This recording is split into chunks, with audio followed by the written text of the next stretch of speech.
Hello guys, welcome back to my YouTube channel. So ഇന്ന് ഞാൻ പുതിയൊരു മൂവി റിവ്യൂ ആയിട്ട് വന്നിരിക്കുന്നത്.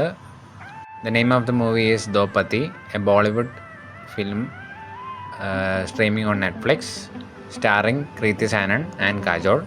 സോ മെയിൻലി ഈ സിനിമയിൽ പറയുന്നത് ഡൊമസ്റ്റിക് അബ്യൂസിനെ കുറിച്ചാണ്. പക്ഷേ അത് മാത്രമല്ല ഇതിൽ ഫോക്കസ് ചെയ്യുന്നത്, രണ്ട് സിസ്റ്റർമാർ തമ്മിലുള്ള റിലേഷൻഷിപ്പിനെ കുറിച്ചും പറയുന്നുണ്ട്. A lot of domestic abuse incidents go unreported.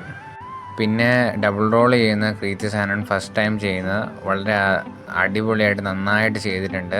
രണ്ട് ഡിഫറെൻറ്റ് പേഴ്സണാലിറ്റീനെ വളരെ നന്നായിട്ട് ഈ സിനിമയിൽ പോർട്രേ ചെയ്തിട്ടുണ്ട്. പിന്നെ വേറൊരു പോയിന്റ് പറയുന്നത്, ഒരു കുടുംബത്തിൽ ഡൊമസ്റ്റിക് അബ്യൂസ് നടക്കുമ്പം അതിനെ റിപ്പോർട്ട് ചെയ്യാതിരിക്കുന്നതും ഒരു ക്രൈമാണ്. So in a way the whole family is to blame for that abuse. ലോകത്ത് ഏകദേശം 1/3 women aged between 15 to 49 years have been subjected to some sort of abuse or physical violence. So in my opinion, ഇത് വളരെ ഒരു ഇൻഫോർമേറ്റീവും awareness create ചെയ്യുന്ന type of മൂവിയാണ്. So I would give a rating out of 10 7.